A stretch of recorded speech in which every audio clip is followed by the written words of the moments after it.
echar para atrás este ataque que pretenden consumar contra la nación.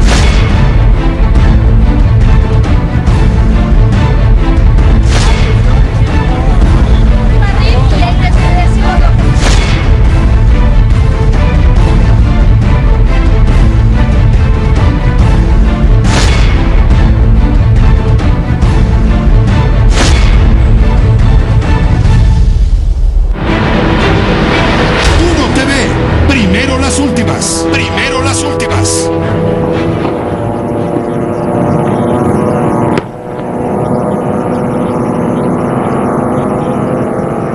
Esta imagen es real. Así se escucha la noche en Gaza. Es el sonido de la guerra. Misiles caen en racimos desde el cielo. Son imágenes desde la zona de conflicto en Medio Oriente, precisamente en la zona palestina de Gaza. Momentos antes de iluminarse el cielo, el ejército de Israel advirtió a los palestinos ponerse a salvo de esto que está usted viendo, un ataque en contra de Hamas.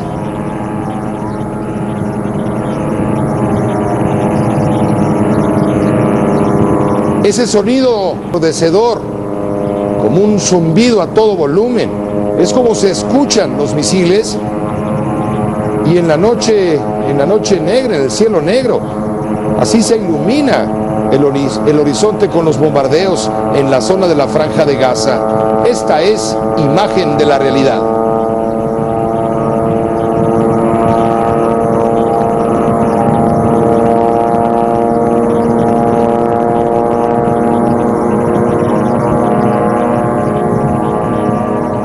Es lo más cercano al Armagedón. Si usted vio aquella película, ¿se acuerda? Pues esto es todavía más brutal, porque es la realidad. Usted está con uno está en todo, y esta y otras son las noticias del mundo en claro. Hay otro campo de batalla aquí en México, no de este tipo desde luego, afortunadamente, sino un campo de batalla político. ¿A qué me refiero? A que este lunes inició en la Cámara de Diputados el debate de las leyes energéticas. Precisamente hoy lunes inició el periodo extraordinario. Entre tácticas dilatorias, gritos, amenazas para apoderarse de la tribuna, el primero de los 6 dictámenes de la agenda energética fue aprobado en lo general. Nos enlazamos precisamente hasta San Lázaro. Allá se encuentra con uno Adrián Capula. Adrián, muy buenas noches. Atrás de ti vemos una carta, un cartel sobre la tribuna que dice: ni los veo ni los oigo. Yo sí te veo y sí te oigo. Buenas noches. Buenas noches, Pepe, buenas noches también para usted. Efectivamente, lo que tú has descrito, así se ve aquí en San Lázaro, en la tribuna de este recinto legislativo. Y es que hoy inició, Pepe, en la Cámara de Diputados una semana clave para la reforma constitucional en materia energética. A pesar de las resistencias, los reclamos y las protestas de los grupos parlamentarios de las izquierdas, todo parece indicar que las leyes secundarias en materia energética avanzan sobre ruedas. Esta es la historia que preparamos al respecto. Nadie en San Lázaro podía ocultar que algo estaba por venir. Finalmente, los diputados llegaban a su destino manifiesto. México estaba en camino de convertirse en un importador neto de energía. Ahora estaremos en condiciones de garantizar un abasto energético confiable. En medio de un fuerte dispositivo de seguridad, en la Cámara de Diputados inició el cuarto periodo extraordinario para debatir las leyes secundarias de la reforma en materia energética, que busca cambiar el paradigma. El petróleo, la energía no debe ser nunca más simplemente para la recaudación y para financiar el presupuesto del gobierno mexicano. El Pleno de la Cámara Baja aprobó en lo general la Ley de Hidrocarburos y reformas a las leyes de inversión extranjera, minera y de asociaciones público-privadas. Aprobado en lo general y en lo particular los artículos no reservados por 330 votos. Muy temprano, las bancadas del PRI y del Verde se reunieron en privado con el secretario de Energía, Pedro Joaquín Colwell. para afinar los últimos detalles de un debate amenazado por el fantasma de la toma de tribuna. Pero no tenemos la menor duda que la razón está de nuestro lado y que esta es la base para la transformación de la plataforma energética de nuestro país y en consecuencia del futuro de miles y miles de mexicanos. Por las dudas, la Junta de Coordinación Política dispuso una sede alterna en el edificio E y advirtió que, si se tomaba la tribuna, se cancelaría el debate y los dictámenes se aprobarían en fast track. Como un castigo a todos aquellos que osen o se atrevan a tomar la tribuna. En el juego de las estrategias, desde su trinchera, los legisladores de izquierda se valieron de todo para retrasar el debate. No hay tal ratificación del dominio del país en los energéticos, no hay tal soberanía energética garantizada en esta ley de hidrocarburos. Del otro lado, la mayoría del PRI, PAN, Verde y PANAL acordaron dividir en 5 temas el debate para evadir la táctica dilatoria de las izquierdas. Y ratifica el dominio y la propiedad inequívoca de la nación sobre los hidrocarburos y fortalece la rectoría del Estado.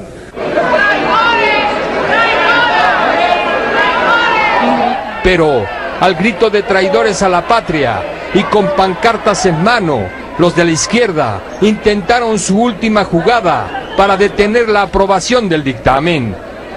No es una oposición terca, por decreto o mezquindad. Es una postura que obedece a una profunda convicción. Los de la bancada panista salieron al quite.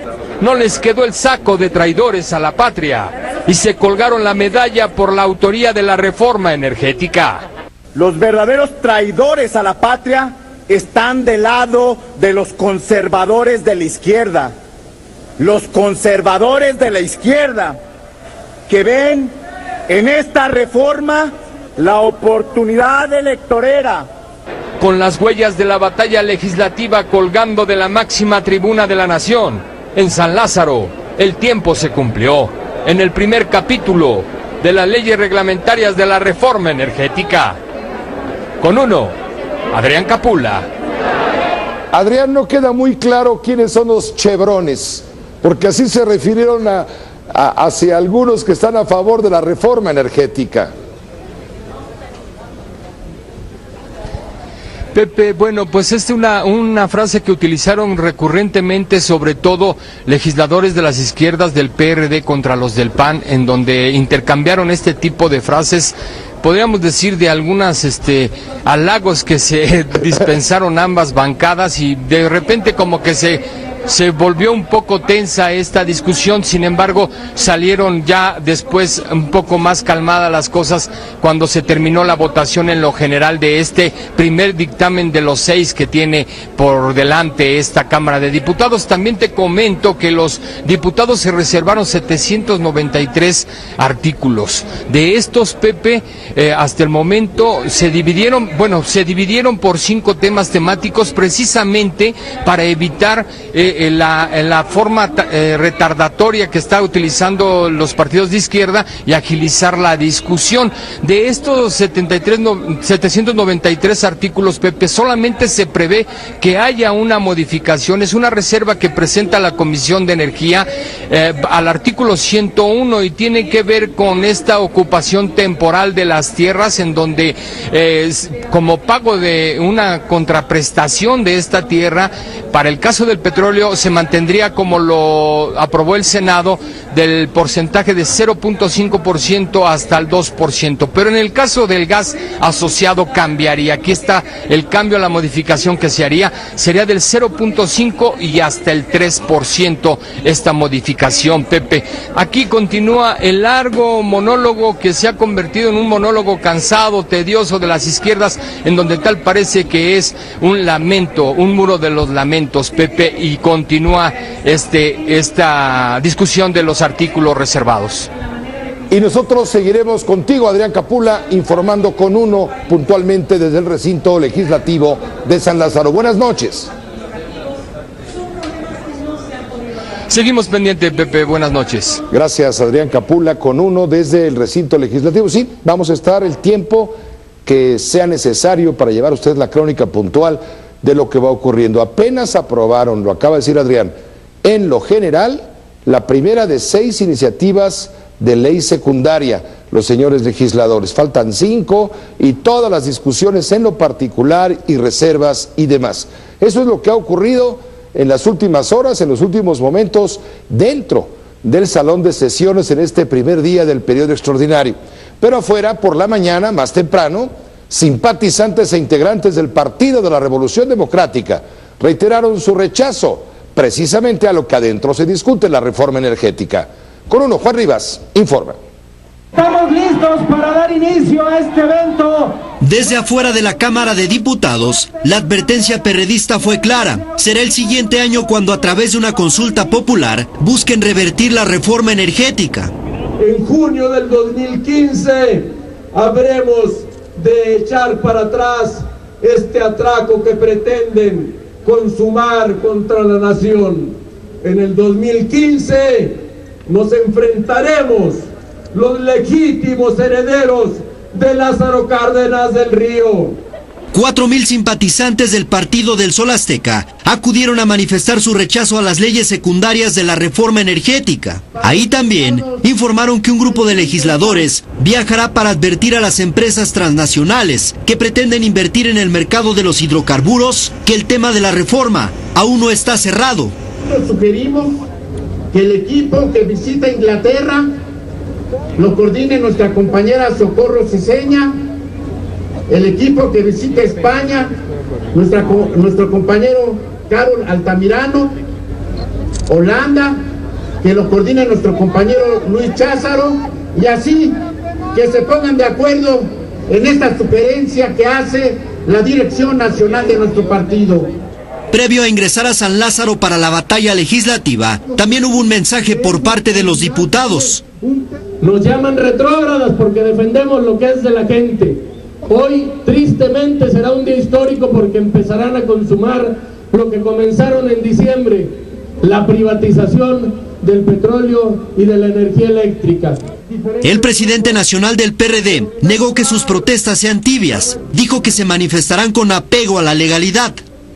¿Qué tendría que suceder para que no se dijera que fuéramos tibios? Tomar tribunas, cercar la Cámara de San Lázaro, generar violencia, así no seríamos tibios, me pregunto. No vamos a caer en eso. El gran ausente fue el ingeniero Cuauhtémoc Cárdenas. Los manifestantes se retiraron cerca del mediodía, sin que se registraran incidentes. Con uno, Juan Rivas.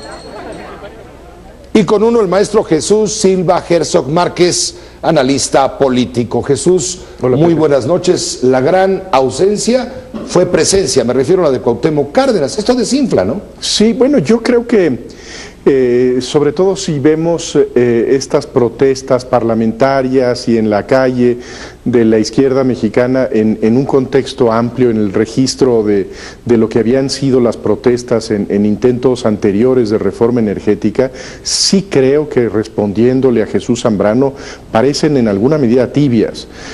Hace unos años en el gobierno de Felipe Calderón lo que tuvimos fue un cerco al poder legislativo, la toma de tribuna que provocó que no se pudiera realmente discutir en el recinto parlamentario estas propuestas. Yo lo que veo es que realmente el episodio legislativo está prácticamente concluido. Sí.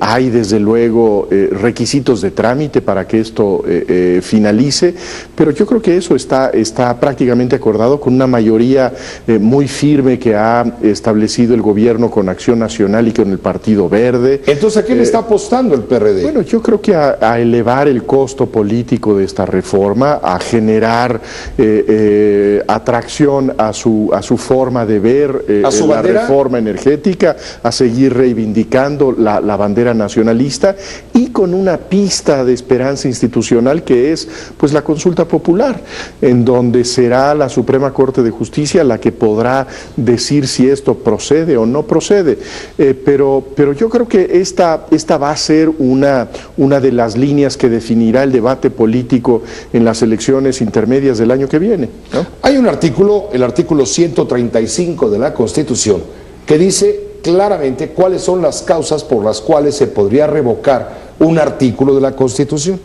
Y en ninguna de las causas está la consulta ciudadana, el resultado de la consulta ciudadana como causal para revocar un artículo, una reforma constitucional, como sería el caso de la reforma energética aprobada a finales del año pasado. Eso por un lado. Entonces la Suprema Corte tendrá que definir si procede jurídicamente, plantear una revocación constitucional, que creo que no se daría el caso. Creo que es muy poco probable que la Suprema Corte de Justicia accediera a esta petición de la izquierda, porque de lo que estamos hablando, independientemente de que hoy se discutan las reformas a las leyes secundarias, pues el núcleo básico de la controversia está en el cambio constitucional. Y en efecto creo que ese difícilmente podríamos verlo como objeto de una consulta popular. Podríamos ver si la propuesta perredista, en función de consultar con los ciudadanos la posibilidad de una nueva reforma energética, nueva, completamente nueva, no derogar la que ya existe, vigente, en la cual se está discutiendo la ley reglamentaria, sino una nueva, y si ganan, es decir, si el pueblo lo pide y a través del Congreso se gana una elección, una nueva reforma, pues habría una nueva reforma. Pero vamos, es un proceso todavía más complicado. Yo creo que la trayectoria, el trayecto de la izquierda para poder echar para atrás esta reforma parece realmente muy cuesta arriba, y yo creo que podríamos decir prácticamente que estos son hechos consumados y que habría que ver cuál es básicamente la implementación de estos cambios constitucionales y legislativos, y advertir hasta qué punto resulta generadora de todas estas inversiones que el gobierno ha tenido el ojo puesto, en donde se pensaría que sería el gran trampolín del crecimiento mexicano a partir de esta gran reforma del sector energético. Ha amenazado Jesús Zambrano al decir que van a ir a los países sede de las grandes petroleras. Se me ocurre, como ya lo hizo en Washington, Estados Unidos, lo hará en Inglaterra, en algunos otros países de Europa que tienen que ver con la industria petrolera, para decirles, cuidado, y si vienen a invertir a México, si van a invertir a México, porque como vamos a revocar la reforma ya constitucional, no sé qué, su inversión corre peligro. Es decir, todo esto tiene un sentido también electorero hacia el fondo. Electorero o electoral, pues, hacia lo que va a pasar en la intermedia legislativa del 7 de junio del año entrante, y hacia adentro del PRD respecto a lo que va a pasar con la elección de la nueva dirigencia. Y yo creo que sobre todo ahí lo que resulta muy importante en el contexto de la política nacional es el hecho de que hay también una gran batalla por el corazón de la izquierda, en donde pues hay una controversia de quién puede reivindicar esta bandera nacionalista de manera más auténtica. Ahí tenemos el otro polo más radical, con una pista mucho más de movimiento social, a pesar de que ya tiene el sello de ser un partido político, pero hay ahí una disputa de la izquierda mexicana que yo creo que es algo que también cuenta en estas estrategias. Pero seguramente Morena va a usar como bandera el ataque al perredismo chuchista, diciendo, claro, por eso estamos como estamos, estos se vendieron en el Pacto por México con el presidente de la República. Ahora estos perredistas entreguistas, blandengues y tibios, que carguen con el muerto. Así es, creo que la condena es que este es un poco el resultado de la estrategia pactista de principios de la administración de Peña Nieto, y en donde la izquierda chuchista es cómplice de esta transformación. Yo advertiría que no solamente es una crítica que se está haciendo desde Morena, sino que también desde otro flanco que se le abre a la izquierda recientemente, que es la del ex jefe de gobierno de la Ciudad de México, Marcelo Ebrard, que está también rompiendo flechas con el Partido de la Revolución Democrática, ¿no? Con Jesús Zambrano específicamente. Muy concretamente. Pero no se atreven a expulsarlo. Ahí lo dejan que diga y que use los medios y que los ataque. Por eso les dicen los reporteros con toda razón, pues qué medidas que no sean tibias han hecho ustedes para convencernos, ¿no? Y dice, ¿cuál tibias? Pues que no se enoja, el que se ríe se lleva, ¿no? Pues sí. Yo creo que ahí está trazada una de las batallas políticas más importantes de la política mexicana, que tiene que ver con esta nueva apertura de las izquierdas mexicanas después de muchos años de un proceso de convergencia, de proceso de unificación de la izquierda, y ahora lo que vemos es nuevamente un proceso ominoso, a mi juicio, de atomización de la izquierda. Gracias, Jesús Silva Herzog, por estar con uno en tu espacio y ayudarnos a mirar con perspectiva o en perspectiva lo que está pasando. Muchas gracias a ti, José. Gracias, buenas noches. El maestro Jesús Silva Herzog Márquez. Ucrania insiste. El avión de Malasia fue derribado por un misil ruso en manos de los separatistas. Es un crimen de guerra, clama la Organización de las Naciones Unidas. Noche de infierno se vive en Gaza.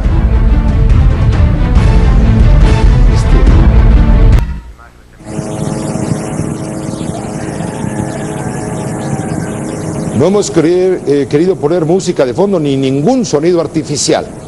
Tal y como lo está usted mirando en este momento, se está produciendo esta imagen. Es la imagen de Gaza después de una noche de pesadilla tras los bombardeos enviados desde Israel hacia el territorio ocupado por los palestinos en la Franja de Gaza.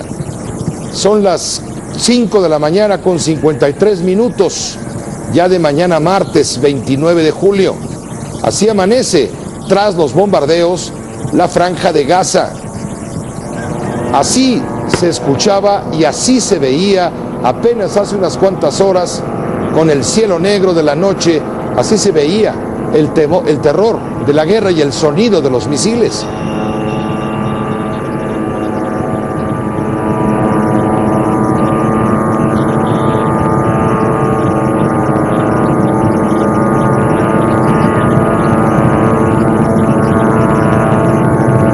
Así se veía, le digo, hace un par de horas, 3 horas a lo sumo. Y así se ve esta mañana, según la imagen que nos envía Reuters, de cómo es el amanecer en la Franja de Gaza después de los bombardeos. Esta imagen es la realidad.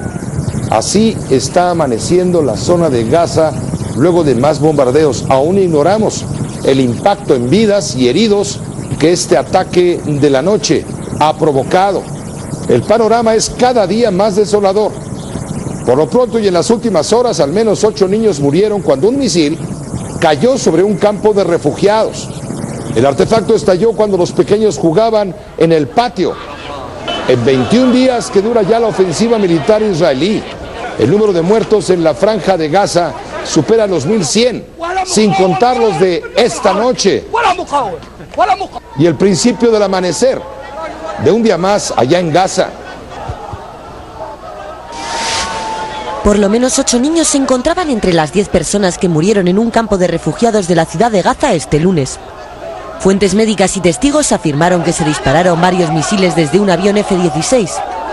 Poco antes de la explosión, otro misil cayó en un edificio dentro del complejo del hospital Shifa, ocasionando daños materiales pero no heridos. El ejército israelí negó ambos ataques y acusó a los militantes palestinos de disparar cohetes hacia Israel que aparentemente erraron el blanco. Los testigos describieron un ataque de avión teleguiado, pero fuentes militares de Israel señalaron que solo usan drones de vigilancia en la zona. Por otra parte, 5 soldados israelíes murieron este lunes en combates dentro o cerca de la Franja de Gaza. Además, un cohete reivindicado por Hamás mató a 4 personas en Israel. Ni un día más de pausa humanitaria, ha dicho esta tarde el primer ministro de Israel, Benjamín Netanyahu, en un mensaje difundido a través de la televisión. El político conservador pidió a los israelíes prepararse para un largo conflicto en la Franja de Gaza. Echó por tierra cualquier esperanza de una tregua, ya no digamos humanitaria. No pararé hasta lograr el objetivo esencial. ¿Cuál es? La destrucción de todos los túneles, unos 30, construidos a lo largo de varios años por las milicias palestinas de Hamas y que ocupan Gaza. Así lo dijo Benjamín Netanyahu.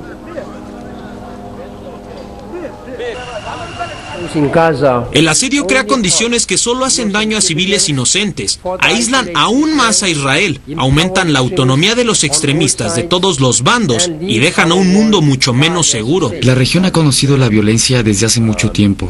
demasiadas personas inocentes atrapadas en fuego cruzado, demasiadas vidas rotas. Y lo que es imprescindible para todos nosotros que ocupamos puestos de responsabilidad es hacer todo lo posible para tratar de encontrar una forma diplomática y de manera pacífica, si es posible ver hacia adelante. Bueno, le vamos a quedar de ver el sonido de Benjamín Netanyahu, donde está haciendo estas declaraciones rotundas, contundentes, amenazando que el ataque desde Israel hasta la franja de Gaza, los palestinos de Gaza, va a continuar y no va a terminar hasta que no justamente destruyan los túneles que utilizan las milicias palestinas, amenazando la seguridad de Israel. Y lo que le mostramos a usted fueron los sonidos, lo que dijeron las declaraciones de Ban Ki-moon, el secretario general de la Organización de las Naciones Unidas, y a su lado John Kerry, el secretario de Estado de los Estados Unidos, quienes se pronunciaron, pues sí, a favor de la paz. El secretario general de la ONU alertó sobre la situación en Gaza por los ataques masivos lanzados desde Israel. Por su parte, el secretario de Estado de los Estados Unidos, Kerry, dijo que todavía están esperando una fórmula mágica para traer una paz duradera a la región, sí, pero en este momento un cese al fuego no le conviene a Israel, lo que se da por un hecho, al parecer, en la opinión de los analistas internacionales. Esto en cuanto al conflicto allá en Medio Oriente entre Israel y Gaza. Pero el otro punto de enorme atención mundial, internacional, sigue siendo el tema del avión derribado por un misil en territorio de Ucrania el pasado 17 de julio.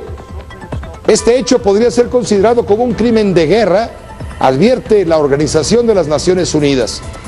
Es imprescindible una investigación pronta, exhaustiva, eficaz, independiente e imparcial. Así lo dice Naciones Unidas. Previamente, Estados Unidos publicó imágenes, las cuales demuestran que Rusia ha bombardeado posiciones del ejército ucraniano desde su territorio. En el Boeing 777 de Malaysian Airlines viajaban 298 personas, la mayoría, claro, pasajeros, ninguna sobrevivió. Se ha venido recreando la imagen que acabamos de mostrar, que es un render de computadora, donde se muestra al mundo cómo pudo haber sido el hecho desde la llamada zona rebelde en Ucrania y cómo habría impactado el fuselaje del avión justo por la mitad. Y cómo habrían derribado este avión, le digo, disparado por los llamados rebeldes separatistas de la República de Donetsk, que finalmente es un sector de Ucrania que está en contra de voltear hacia Europa y está más a favor de seguir volteando hacia Rusia.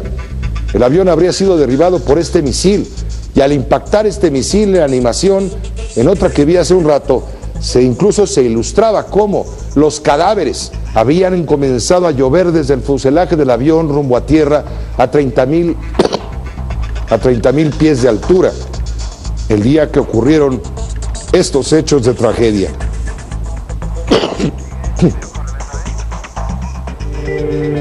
Y esto que le voy a mostrar es algo increíble, es en la zona, pero es un video captado en Rusia, en una carretera que se llama la Ruta de la Muerte. Así como lo vio, una cámara que iba en un vehículo posterior captó el momento en el cual un tráiler choca contra una pipa de combustible.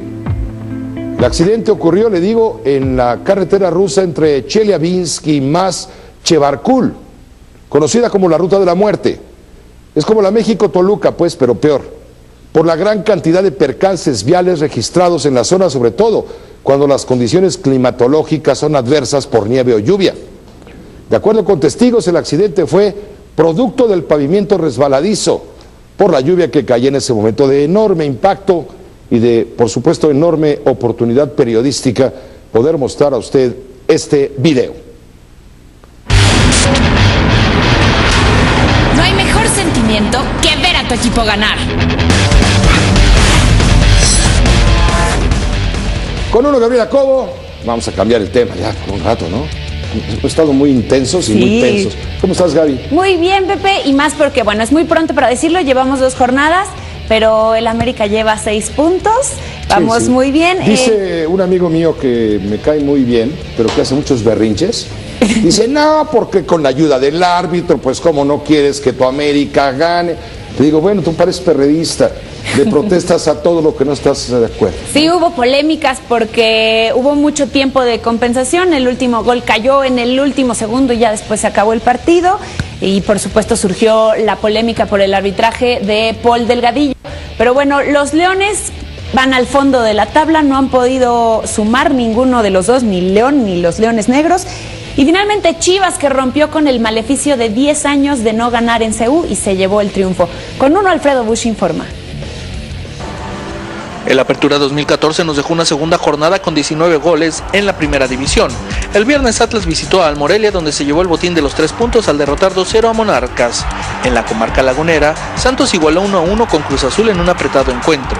El sábado el América salió a dar la cara por los locales al vencer 2-1 a Xolos en el Estadio Azteca con un tanto en el minuto 96. Por su parte, Puebla y Veracruz no se hicieron daño.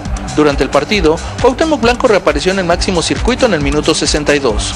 En el Volcán hubo feria de goles en el triunfo de Tigres 4-2 sobre el León, mientras que en Pachuca, con un golazo de Dorlan Pavón, el Monterrey doblegó a los Tuzos. Ese mismo día, Jaguares derrotó 2-1 a Toluca en Chiapas. Para el domingo, las Chivas rompieron una racha de 10 años sin ganar en CU al vencer a los Pumas 1-0 con gol de Fernando Arce. Finalmente, los Gallos cerraron la fecha 2 con un triunfo de 1-0 sobre los Leones Negros en el primer partido del Benjamín del fútbol mexicano en casa. Claro Sports, Alfredo Busch. Esto ocurría aquí en la Liga de la Patada. Mientras tanto, en Barcelona, el juez tercero de Gavà en Barcelona rechazó lo de Lionel Messi, la petición de la Fiscalía, y mantiene los cargos contra Messi y su papá por presuntos fraudes fiscales en los años. ¿Quién le mete gol a quién? ¿Messi al fisco o el fisco a Messi? Pues hasta ahorita parece ser que Messi al fisco, porque se lo van a llevar a juicio. Y nos tiene Alberto Sierra toda la información, él es corresponsal en España. Lionel Messi está a un paso de ir a juicio. El astro argentino y su padre podrían ser acusados formalmente por 3 delitos de fraude fiscal en los próximos días. El juez de Barcelona que investiga al futbolista cree que existen indicios suficientes para inculpar a Messi por evadir 4 millones de euros entre los años 2006 y 2009. En un auto, el magistrado da 10 días a la Fiscalía para que solicite la apertura de juicio oral contra Messi o pida el sobreseimiento de la causa. El juez rechaza así la petición de archivar la causa contra Messi y mantenerla solo contra su padre. El futbolista alegaba que desconocía las operaciones monetarias asociadas a sus derechos de imagen, ya que de sus finanzas se encarga su padre Jorge Messi. Sin embargo, el juez señala que la firma del futbolista aparece en los contratos investigados, por lo que acusa a Messi de haber tenido conocimiento de la creación de una estructura societaria ficticia para defraudar al fisco. Después de haber pagado 5 millones de euros al fisco en multas durante el último año, Lionel Messi se encuentra al borde del banquillo de los acusados. La pelota está ahora en el tejado de la Fiscalía, que tendrá que decidir en los próximos 10 días si solicita la apertura de juicio formal contra el astro argentino del Fútbol Club Barcelona.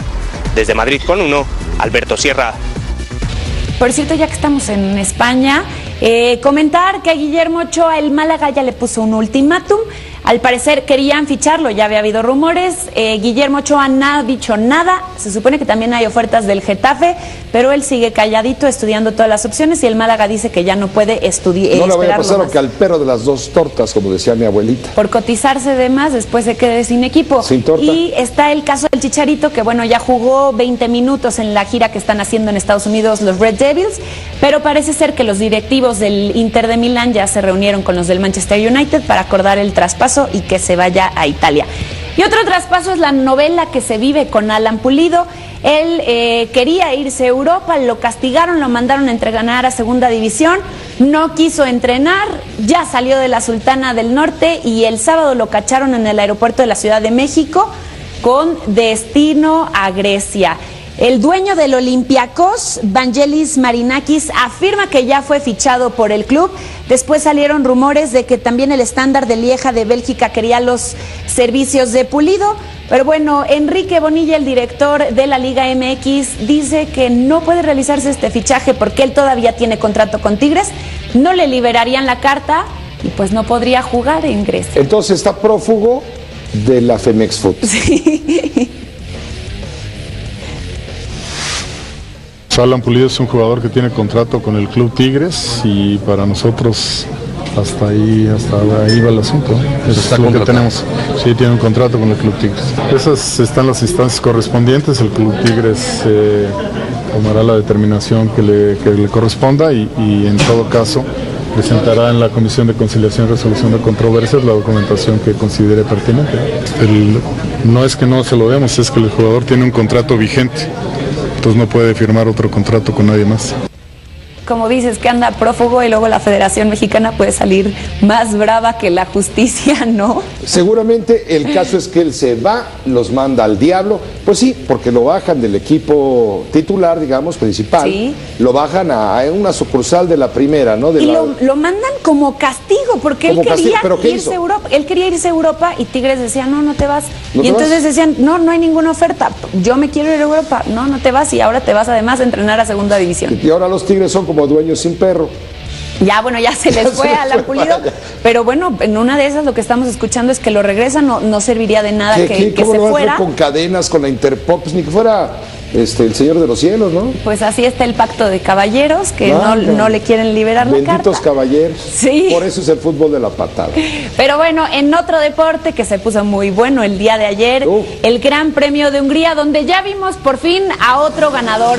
Daniel Ricciardo se lo terminó llevando. Hubo al final una pelea entre Ricciardo, Alonso, los dos Mercedes. Se puso muy interesante y sobre todo porque ya vimos que es el único que puede ponerle un alto a los dos Mercedes. Gran carrera de Fernando Alonso, que termina en el segundo lugar, y también una muy gran carrera de Hamilton, que salió desde el último lugar y finalmente terminó en la tercera posición delante de su compañero Nico Rosberg, que tenía la pole position.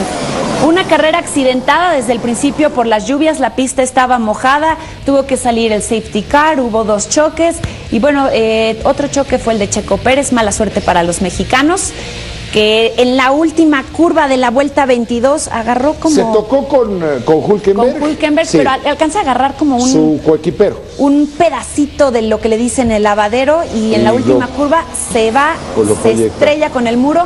Él sabe que fue un error y bueno, termina saliendo el coche saludando a toda la gente que lo estuvo apoyando durante la carrera. Pide disculpas por el error y el que tampoco tuvo buena suerte fue Esteban Gutiérrez, que a la mitad de la carrera tuvo que abandonar por problemas. Yo no sé quién está más salado, si Esteban Gutiérrez o Pastor Maldonado. El de Lotus, el venezolano, patrocinado por la petrolera venezolana, no da una. Carrera tras carrera, abandona, no llega, no califica, se queja. Cada vez que lo entrevistan en Fox Sports, dice, no, es que no pudimos, pero lo vamos a hacer mejor la próxima vez. Y la próxima vez es peor que la anterior.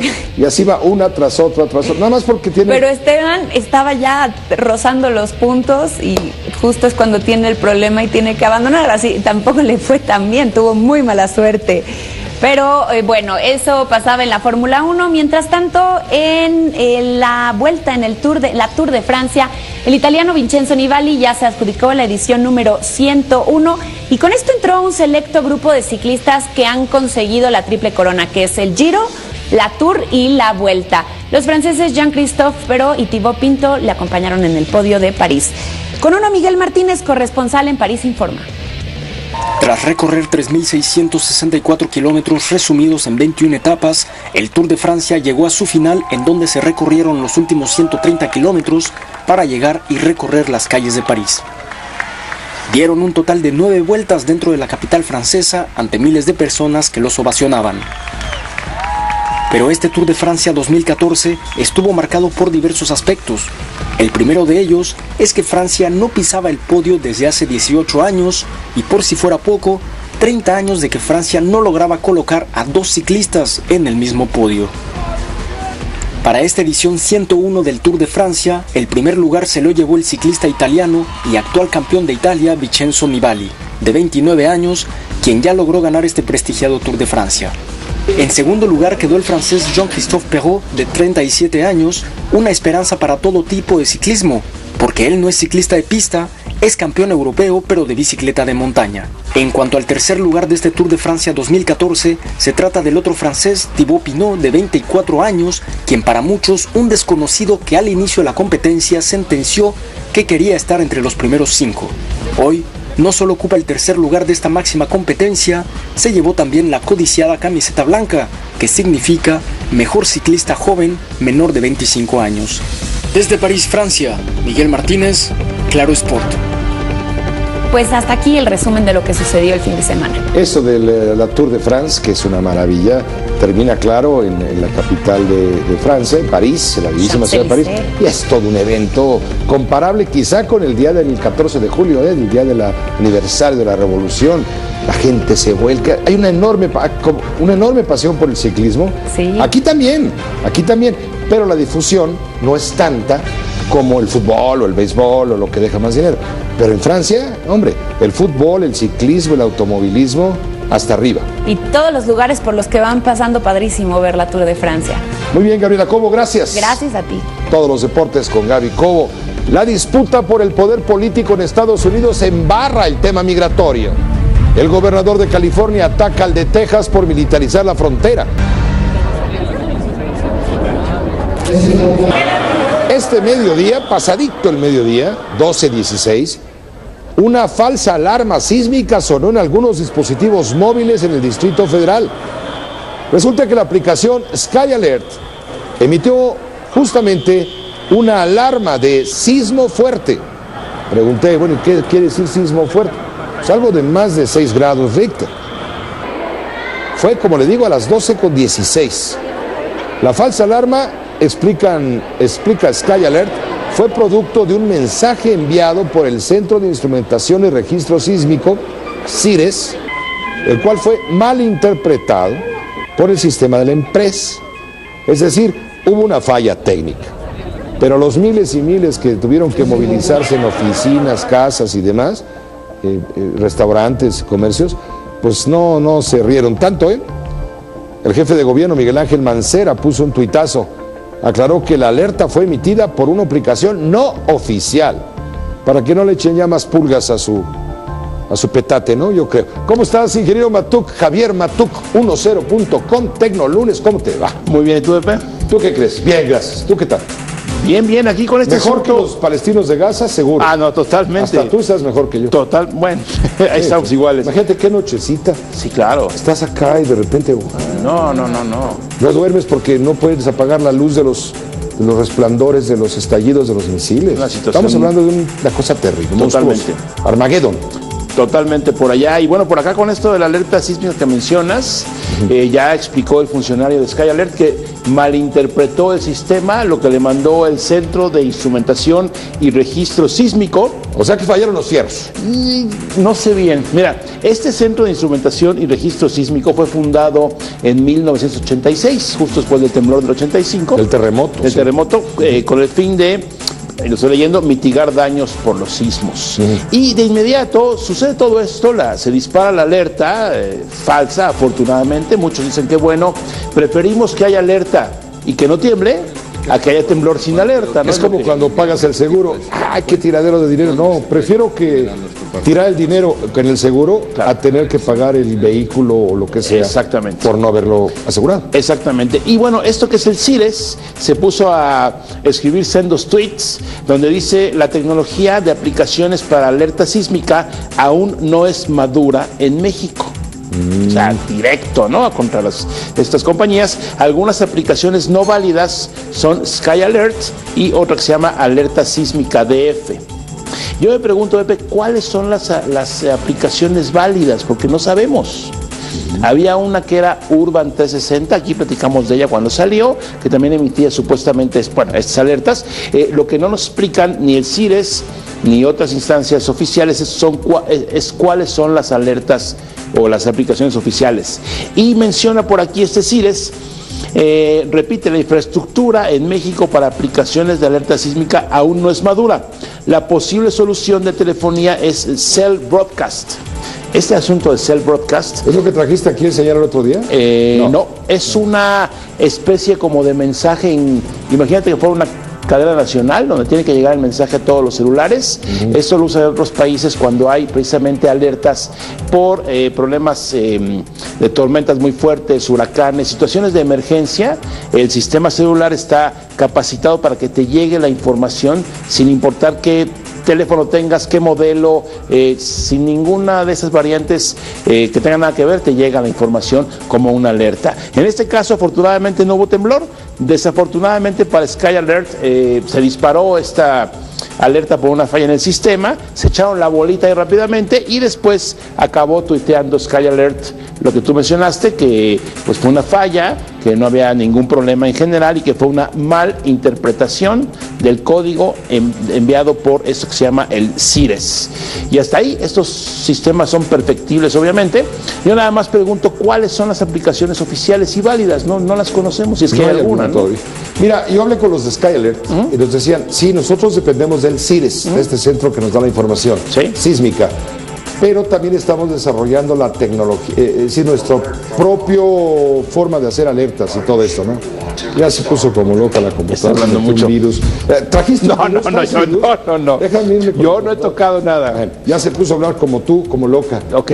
Bueno, el caso es que dicen ellos, no hombre, les fuimos a comprar a los japoneses un mecanismo posicionador para poder dar por nuestra cuenta de riesgo. Pues ya vimos el riesgo y ya vimos la cuenta. Claro.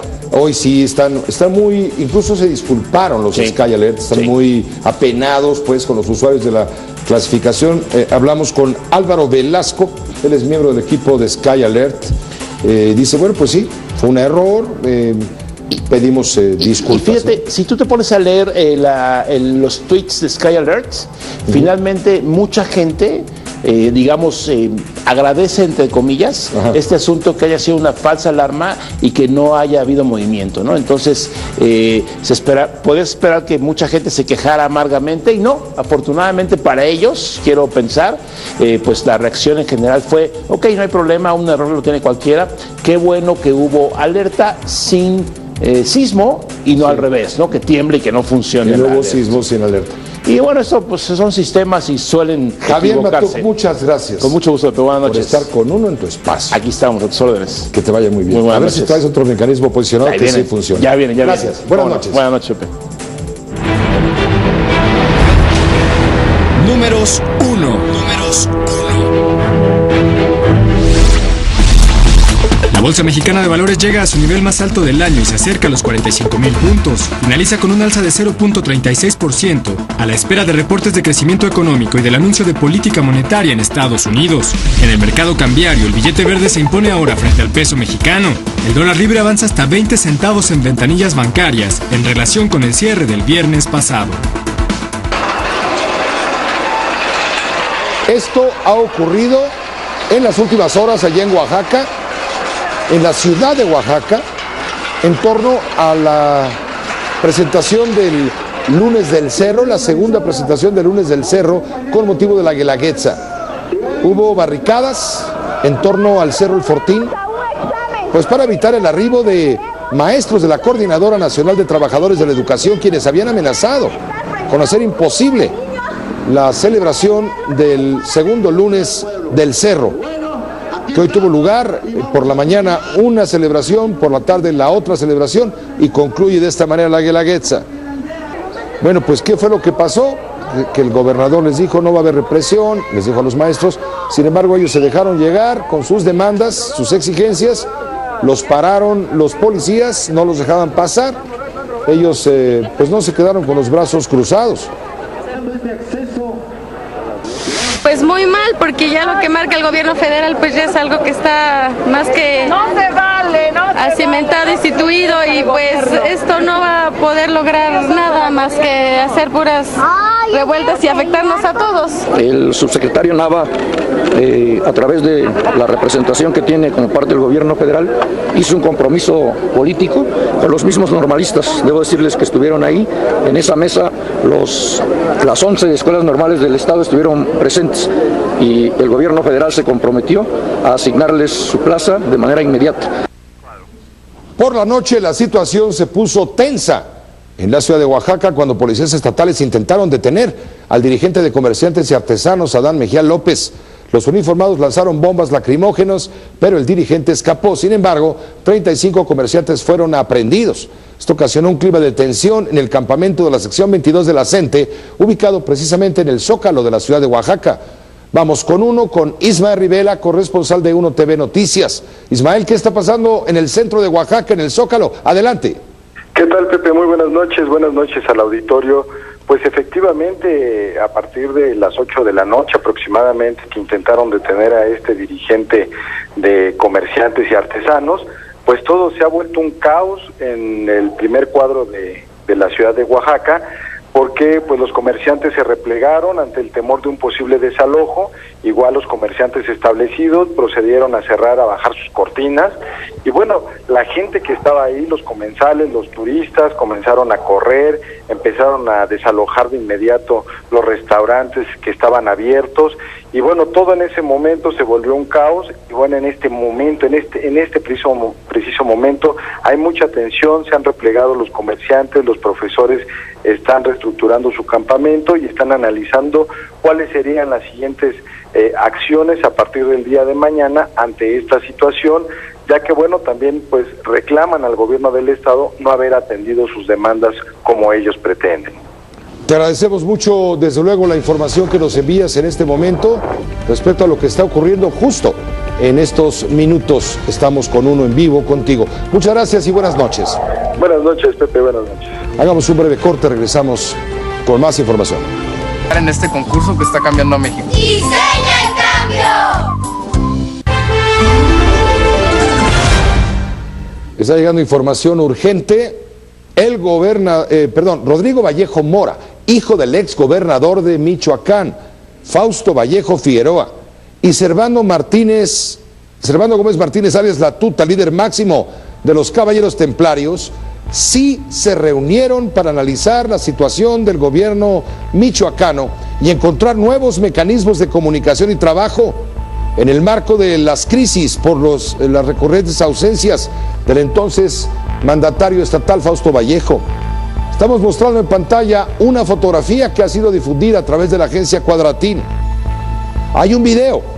De acuerdo con ese video, que dura 18 minutos con 15 segundos, en poder justamente de la agencia informativa Cuadratín, el primogénito del exalcalde moreliano de Fausto Vallejo también le reveló al jefe delincuencial, a La Tuta, que su padre sufrió por lo menos 5 reemplazos de órganos internos, entre ellos el páncreas, el hígado y los intestinos. Caray. A su vez, La Tuta comentó que el diputado federal priista Alfredo Anaya Gudiño lo buscó para explorar la posibilidad de ser gobernador interino, mientras que la senadora Luisa María Calderón Hinojosa del PAN y el actual presidente de la Junta de Coordinación Política en San Lázaro, Silvano Aureoles Conejo del PRD, operaron recientemente en su contra. Esta es la información que se está difundiendo a través de Cuadratín. Seguiremos, por supuesto, informando. Gracias a usted por estar con Uno y permitirnos estar con usted. Hasta mañana.